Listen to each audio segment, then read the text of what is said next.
Hello, everyone. What's going on? Tuned into another episode of the Black Esports. This is Dennis, and it is a pleasure to be here with you yet again. We've kept the consistency going, so it's greatly appreciated. Let us know that you are loving our guests, you are loving the content, and today's guest is just as well known and well appreciated. I'm going to introduce him. He's going to tell you a little bit about himself. So I'd like to introduce Mr. Marcus Esports Howard to the show. Marcus, how you doing today? I'm blessed. I'm blessed. I hear that. I hear that. So want to give you the floor to let people know a little bit about yourself, and then we're going to jump right into this. Sure. So thanks for the opportunity, man. It's an honor to be a part of the program, especially for Black History Month. I started playing video games when I was 6. That inspired me to get into technology. And in ninth grade, I started building my first video game on the TI 83 Plus graphing calculator. And that's when I connected that like video games are apps, just like this app that we're using, right? And all apps are made with code. So then games are made with code. And when my parents were trying to get me to learn to code to make websites, I didn't want to have anything to do with that. But when I found out they were made with games were made with codes, I was teaching myself. Mhm. Flash forward, 10 years now, graduated in IT at Georgia Southern, another 10 years working in the industry, just connecting game developers with endemic and non-endemic brands, definitely with a focus on inclusion and sustainability. That's awesome, man. It's really cool. So I know you got into it because your love for coding, but is there anybody you would say that kind of inspired you or motivated you either as you were going on this progression into this gaming world or currently? My brother, right? I have an identical twin brother. He lives up in Georgia, and my sister is about 18 months younger than me. So we all just grew up playing, couch co-op games, and we all still, love playing video games to this day. I have less time to do that now than I did 20 years ago, but that's like the core of the experience for me is like, and even through the pandemic, that's how we all stay close was still playing video games. We were all able to go back to that. Isn't that crazy how gaming, no matter how old, how young you may be, it's still so much of the glue that can bring people together in the craziest times. So I think that's kind of dope that you mentioned that. As you know, we're celebrating Black History Month in esports, and sometimes I kind of look at that. The industry is still so new, so a lot of the things we're doing to this day at some point may be considered to be history. So in the celebration of Black History Month, how do you see the representation of blacks or minorities within the esports industry space? I, I'm encouraged by the tenacity and the resilience of Black communities and other underrepresented communities. I'm also embarrassed by the lack of impact that we've been able to create, despite the fact that we're being hyper monetized by the ecosystem, and in some Right. cases, unfortunately, exploited. Everyone's quick to point to the token Black person whenever there's some programming, but here we are, the resources are still not really getting to the communities. So I don't know, like cautiously optimistic, I guess. Fair enough. And, I appreciate the candid honesty because without us being honest about our current situation, how can we really where we're trying to go and where we would like to be, in this industry? So I really appreciate that. And, being in, has there been any challenges that you have faced that you might want to share, and also by sharing how you might have overcome that challenge in the industry? Sure. So the first time I got into esports was in 2017, Dream Hack Atlanta. And shout out to Pharaoh's Conclave. I don't know if you've been up in the Atlanta area, but Chiquita and I'm blanking on the brother's name. The Thomases up in Atlanta invited me to be a part of that. My brother and I had an indie game arcade, and we brought it as part of that activation. And I remember, Mhm. like it was yesterday, we went to the show floor, right? And they had it was supposed to be a partnership, like a 50-50 partnership between Pharaoh's Conclave and DreamHack. And then we got there, we had like 30% of it. They had the other 70%. They had a bigger production, so that was cool. But 1 or 2 days in, they decided that they only wanted to see the Black experience at their convenience. And so they actually ended up getting in a disagreement with Eric. His brother's name is Eric Thomas. They put a retaining wall so people can see. There's like they put a retaining wall up between all of the black companies, right, who were here, all the black companies, Mhm. and the rest Yep. of the convention. So if you came down the stairs, you literally couldn't see any of us. You couldn't see us or hear us. It Wow. was literally a retaining wall between all of us and the rest of the convention. It was like that the rest of the show. Even though that same event they had Waka Flocka come and perform. So it wasn't a lack of interest in black culture, the black experience. It was at their convenience. Right. And so my takeaway from that was that if you want a seat at the table, you have to build a seat at the table. And I don't know if you saw yesterday, I produced what I believe to be the most inclusive and accessible venture capital event for the gaming industry. We had 20 companies present, and Wow. over half of them had underrepresented, overlooked founders. Wow. That's crazy. It's crazy. It's like the industry is so new, but in some regards, it's almost like are we watching history try to repeat itself in terms of we're here, we're ready, we're creative, we're capable, yet there's still this type of divide. And unfortunately, that is unfortunate, but the fortunate part right now is that we're talking about it. And I Yeah, think sometimes it goes unsaid or it's not talked about or we're not even talking to each other, you yeah. know, about the trials and the tribulations. But in the light of esports, not everything is bad. So could you highlight some of your successes and your triumphs that you've also had within the esports realm? Excellent, excellent. And there's been a number of those, right? So again, I'm blessed. Even though there's been some challenges, we've overcome a lot of those. I helped co-produce the HBCU, the first HBCU Esports Conference and Career Expo back in 2021, the digital one in a metaverse. So we partnered with it wasn't Sandbox, I'm blanking on it now, but a metaverse in order to produce that when the Super Bowl came here to Tampa Bay. And it allowed a lot of students to see and hear from experts in the industry where they wouldn't have that opportunity. It was a free event, it was virtual, right? And so we created that access to that information. I also had the opportunity to publish this book, and I'm sure you've seen some of it, right? There's a lot of Yep, representation of the yep, Black yep. community here. I was very intentional about that. I wanted everybody to be represented in the book, but I also wanted to make sure, right, the Black community was represented here as well, because as you know, there's a major stigma in our communities against gaming from our leadership, our Yeah. seniors, right, our elders. And now I'm working to help increase the talent pipeline into the gaming industry. Partner with an amazing company in Hawaii with an opportunity in Texas where we're providing free software development training to Black and Hispanic Americans in Texas, so that in 6 months they go from they don't know anything about code to they're now fully qualified to start an entry level job in the gaming industry or outside the gaming industry as a software developer with an average starting salary of 60 grand per year. So we're Wow. raising them and their families, their communities above the poverty line. Wow. That's a beautiful thing, and that's definitely something to would be considered a success. It's almost like it eclipses what what was the issue or what the problem was because that happened, but what you're doing is so much bigger than it's so much valuable to the community overall, especially the minority community of, hey, you know what? They may have put us in the corner. But when you did that, this is what we're doing. We're creating real opportunities. We're creating these coding things. So I highly commend you on that.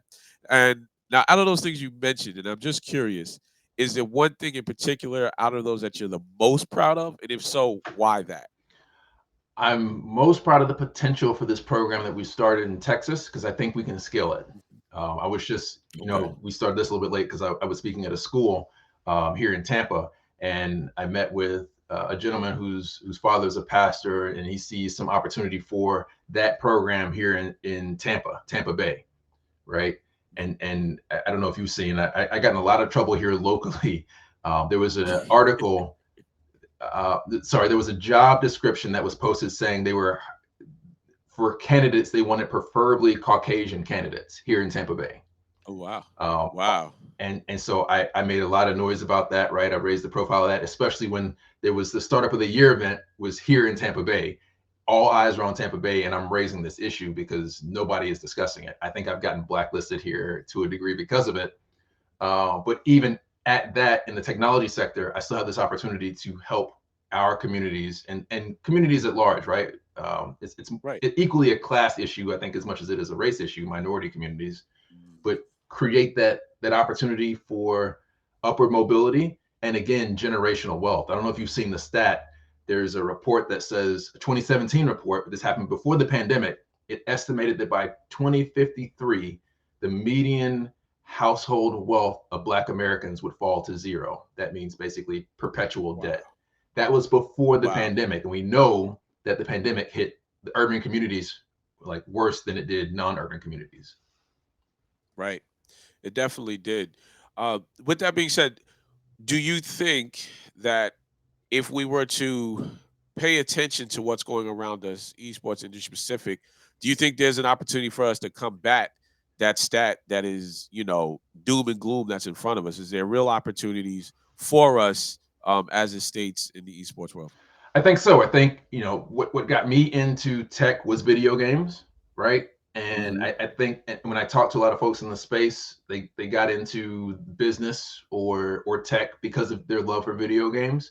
I think if we find a way to channel that, that we can create those opportunities. So short answer is yes. No, I love that, and it is something that I think, and even kind of what has brought us together to have this conversation. The digital world is amazing, and when you utilize it, it creates real opportunities. LinkedIn, simply connecting with each other was, it's like, hey, let's take this initiative, let's connect, and then now here we are. Speaking of black about esports and black individuals within the esports realm, it's almost like a snowball effect, right? It started from a simple click on a LinkedIn, and you add me to your friend, and now we're able to speak on a higher level and relate to it, being in the industry together, and realizing that the core goal, and if I'm understanding correctly, is you're utilizing your love for what you do to inspire and empower others to possibly take advantage of this opportunity. So I definitely commend you on that. As your journey has gone, and none of us know it all, is there anybody you would say that kind of helped you as like a mentor, or shine light on something that you didn't really know about as you were going through this journey? Yeah, I got to give a shout out to Sebastian, chosen one Burton, right? So I actually Mm. connected with him, met him for the first time in 2017 at that event. And so Okay. I didn't know, heads or tails about esports. I started in the gaming industry. I hate to call it proper, but gaming industry proper, right outside of esports. With my platform, my brother and I were solving game discovery. So we're working with indie studios from around the world, but didn't really know much about esports. So when we actually put together that activation in 2017 at DreamHack, one of the games was doing esports, but we still didn't quite understand it. And so Sebastian was just patient and helpful and just an open book about like his experience, his successes, his failures, his insights, right? He does consulting, so he could have charged me for that, but he didn't. And that gave me a solid foundation to build on. Nice. That's awesome. As we're having the conversation and people are tuning in, we have a question from Jamie Alexander. He says, what is that program in Texas that teaches people software skills, and where can I find that?" Great question. So the program is called Ready to Work. It's in San Antonio. And our Mhm. program is game slash software development. So we teach software development through the lens of making games. What you learn to do is to write code, but the reason you're learning to write code is to make games. So you are Okay. empowered both to make games as a game developer, or if you choose not to, or you don't find the opportunity you want in the gaming industry, you can use those exact same tool sets, those exact same skills, that knowledge, those insights, domain expertise to make apps outside of gaming. And then, as you know, right, like everything is using games these days. Rendering Yes. cars and architecture in the movie industry, right? There's so many opportunities that aren't like native gaming that still leverages gaming tech. Yeah. No, it's a great. Everything has become, as we say, gamification. Yeah. You know, and we're just like, and the youth, even younger than us, is just programmed for it. Like they pick up on patterns and styles and everything so quickly. You know, the technology, it's always growing, but as it's continued to grow extremely fast, and as you had mentioned, there was somebody who kind of helped guided you along your way. Is there any advice that you might be able to give to a younger or older gamer? Because there are gentlemen like ourselves who, hey, we've played games casually. Maybe I want to get into this, maybe I don't. Or there's a younger gamer who's trying to find their way. What advice might you be able to pass on to them to help them? Um, that your opportunity is in your obstacle. I'm repurposing two books from a gentleman named Ryan Holiday. His first book was is Ego is the Enemy, and his second book is The Obstacle is the Way. While I haven't read the second book, I did read the first one, and it's fantastic. So my advice is a repurposing of The Obstacle is the Way. In that, like, if the thing that challenges you may be your opportunity for growth. So as I'm sure you know, right, less than 1% of venture capital in the US goes to startups with black founders. And I spent Right, the last 10 years talking about that to anybody who would listen, and people just stopped listening, right, right? I made progress, but I think in some regards it was negative progress. And right, just at the end of the last year, as I was reflecting on what I wanted to do with the next phase of my career, I wanted to be less, while I know what I was doing was adding value, I don't think I was adding enough actionable value. And that's why I kicked off right. that event that I hosted yesterday. So what Okay. I'm saying is that I found the challenge, the obstacle, the ecosystem, systemic, racial bias, anti-black bias, and instead of kind of wallowing in it or even trying to just talk about it to raise awareness, I turned it into an opportunity, and now I'm going to grow and hopefully create, value for our community and many other communities.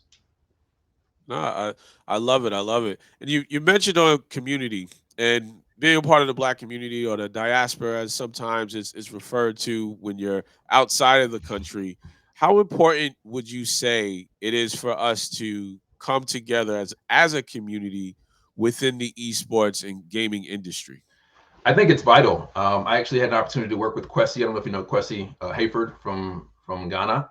Um, I work Kwesi. with. I met another gentleman in Ghana, but I don't believe I met Kwesi. Okay, so I know Kwesi. I spoke with him, but I have not met with him though. okay, so I'll be sure to connect the two of you if you aren't already connected. But Mhm. I was invited by him and some of our diasporans in Africa to speak at a African esports event. Like they wanted to know what could they learn from us and vice versa. And what I was explaining to the community during that event was that Africa has an opportunity to get it right, right? Like if you look at what's happened in esports, and we are now seeing a correction from Mhm. basically unsustainable growth, vanity metrics, all of that. Africa hasn't yet had the growth that we've seen in the East and in the West, again, excluding Africa. So they have the opportunity Right. to learn from our collective ecosystem successes and failures, right? What we did well and our Mhm. mistakes. Very true. Very true. Yes, and and I tend to say this in a simplistic way, but a real way, is the irony of everybody who plays a game. Gaming was established on community. Hmm. You played with your friends. You have the FGC, the fighting game community. And it's so ironic that we understand that gaming is a community based game. And I really feel that as a community, we should start to bring and really hone in on that concept as a community. It's just like, okay, hey, listen, if we're playing the game together, we can support each other together, we could do business together. And it's kind of already embedded in us instead of looking at, okay, well, this is my competition versus if you're playing a sport game, you're working with a team.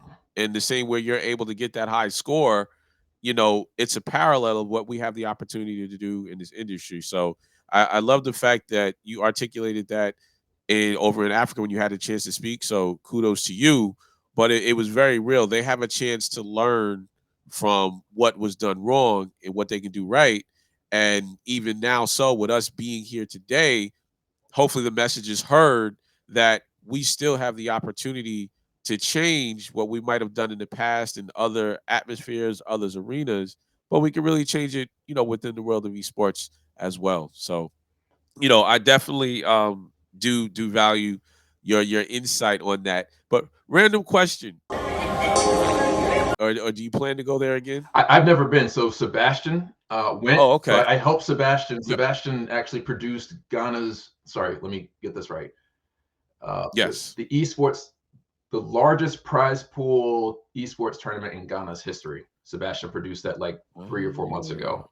He just actually got back okay. from Ghana and Africa more Nice. generally. He was there for like 30 days. I think that's his third Nice. visit there in the last 2 years.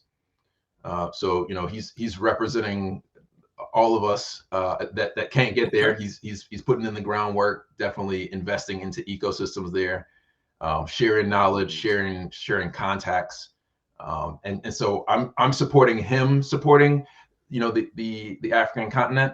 I have not been Yes. yet. That's Okay. not the way that my money is set up right now, but I would love to get over there. Yeah, right, right. I got to win a couple more tournaments, buy him a couple more games. I Right, get it. I right, get it. right, right. Fair enough. Fair enough. I mean, in a perfect world, if we could change what is going on in the industry right now, what do you think that change should be, and how do you think we could go about getting there?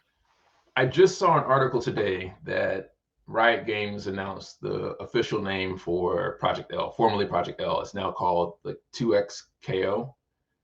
Hmm. Um, and so Riot Games, which is arguably one of the largest gaming companies, at least here in America, if not globally, and for sure within the esports ecosystem, they're a global leader. Is going to start to put a lot of attention to the fighting game community.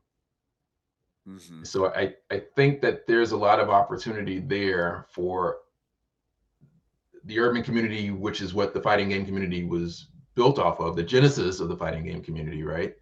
To Right. have a major stake there if we can avoid the culture vultures, because just like we Hmm. have always known the opportunity is there, and Riot Games is now seeing it. I'm sure a bunch of Hmm. these formerly funded by VC tier one esports orgs see that. And I talked to a lot of people who were at Evo last year, and they said they could see it, like a presence of tier one teams that didn't care about the FGC until all the rest of the VC money dried up. But they see all the sponsors are there.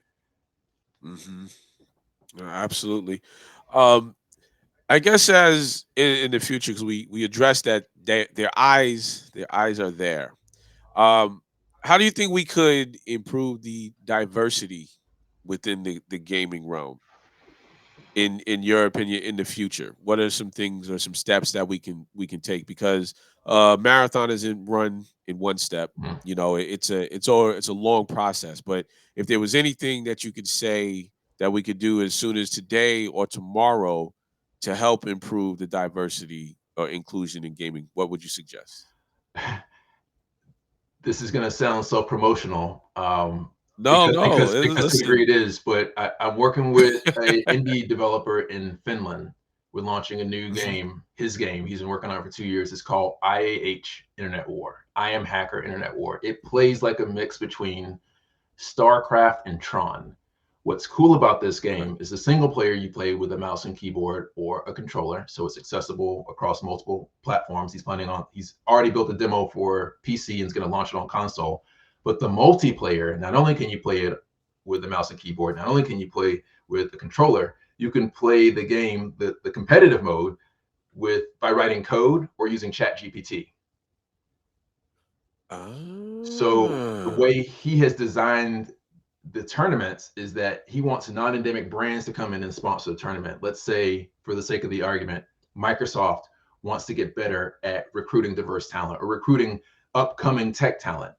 Instead of them Hmm. Hmm. paying recruiters, or in addition to paying recruiters, they can also launch their own recruiting channel by sponsoring this tournament. Now, the people who win, it's a leaderboard tournament. The people who score Yeah. the highest on the leaderboard wrote the best code, or wrote the best chat GPT prompts. So not only are you Wow. winning cash, which is really important in urban communities in esports, but you Yes. also now can show documented evidence that you now know how to write code in Chat GPT as a prompt engineer to start Wow. your career in the tech industry. That That is crazy. I really love what you're doing, and through having the conversations that I've been having with a lot of different individuals, everyone had a unique approach or understanding on how or why they got into esports, and I really love that you're bringing home the technology, the coding aspect of esports because esports is so diverse, and at oftentimes we'll realize that you know when the minority as minorities, when we hear esports, we think of video games, or like you said, it has a negative outlook toward it. But conversation after conversation is being proven that it's a vast opportunity, endless opportunity, and to even know, like, if you're not a gamer or you are a gamer, right, but you're coding, that you can have the opportunity to be scouted by a particular company for your coding skills, but in a gamification way. Mhm. That's never happened before. So it's like it's just super dope to I can't code, right? But for those who can, I admire that skill set. And it's just a unique win-win opportunity for everybody. Because clearly Microsoft will win because they'll get their talent. Right. The coder will win because they'll get their money, Yep. and the individual who created this amazing platform would get a lot of people to give them opportunity. So I really think that's like really really cool, man. Thank you for sharing that. Even though you might have said it was a selfish plug, it was a needed plug because it was that's kind of dope. Well, so we're hoping Um, that as the game gets more traction and more yeah, popularity, like even if you don't know the code, know how to code now, right? We're trying to yeah, build in basically coding tutorials, the basic programming concepts. We want right, to have kind of bracketing like tiers, right? Just like you would see okay, in ranked, first person shooters or fighting games, yeah, so that you can enter into tournaments at your coding level, right? As a beginner, wow, and in that wow, way, now you have a financial incentive to learn the code. The game is already fun. yes. Like, go play the game. You'll agree Mhm. 100% just the first time you play it that it's fun. But now you, in addition to it being fun, right? That's the core that it's fun. You now have a a financial incentive and B a career incentive to play this game. Wow, that's crazy. Well, we're gonna wrap it up really quickly, but I do have another question Mhm. because we do cover a lot of topics in rapid succession. But I do want to ask if there's anything or anybody listening because we are on a platform that what it's on wax. So once we're done, at some point in time, somebody can hear this. Yep. Is there anything you want to say or let the people know about yourself, your companies, or any of your endeavors? Kind of like another uh, promotional plug, but also with a caveat that if there's somebody listening who can help you continue what you want to do, the floor is yours. Cool. So I appreciate that. I'm trying to hopefully launch volume 2 of my book this year. I want to have it done by the end of the year so it could be a Christmas gift. Again, I it took me 2 years to make this first book, and Right, I broke even, but I didn't get rich off of it. This is not about me getting rich. This is about me doing what I think the ecosystem needs, right? The physical book is for leaders and seniors in our community who will only engage in this kind of information in this format, in a physical book. right, I have the digital book that I have made free, and my goal is to make the digital version of the second book free. But again, like, it cost me 35 grand to make that book. So if there are any sponsors listening, I want to make another excellent book, make it available to the global community, and I want to leverage that to create commercial value for the sponsors, where the book will be free, but on the sponsor's website. Like, I won't even host the free book. I want everybody who wants the amazing content in the book, the knowledge, the insights, the free consulting I'm going to put in there, to go to the sponsor's website to redeem the book, so that I am helping the top of funnel for the sponsor. And that's something that we're missing in awesome, esports. Like, you've got brands putting dollars in, but we don't have esports, the ecosystem trying to get dollars back out to the sponsors. I'm trying to help fix that with this book as right. well. Nice way to flip the coin. Now, would you mind sharing on how people could get to your book or find your book? Sure. So the bit.ly to the book is bit-ly, so bit.ly slash get free gaming book. bit.ly/GETFREEGAMING So bit.ly slash get free gaming book. There's a short form to fill out again because I'm trying to document how many people, how much demand I have for a free book, so I can go to a sponsor and say, like, here's the demand for the first book, so here's what I forecast for the demand for the second book. But yeah, that link will get you the free book cover to cover. You can actually flip through pages of the digital book. It's dope. There's an entire chapter of game demos, just like we used to get in the old school gaming magazines. I got a whole chapter of 16 game demos in there too. Awesome, man. It sounds like it's a book full of opportunity. So everybody who listened to it, it's a free book of opportunity. So you got to check it out, show support. I'm definitely going to make sure to provide the links wherever you see this video, so you can check them out. And Marcus, I really, really appreciate you coming on the show. It was amazing. You gave, like I said, in such a condensed way, very impactful. And I appreciate you. So just want to say thank you so much, and I'm glad you were a part of this Black History Months in Esports. All right, man. Appreciate the opportunity, and anybody who's watching this live, join us back on LinkedIn because we're gonna have like a double feature, right? So we're launching my That's podcast right. episodes right after this, and you'll be the guest. I'll get to interview you, which I'm looking forward to. Support, support, support, baby. All right. All right.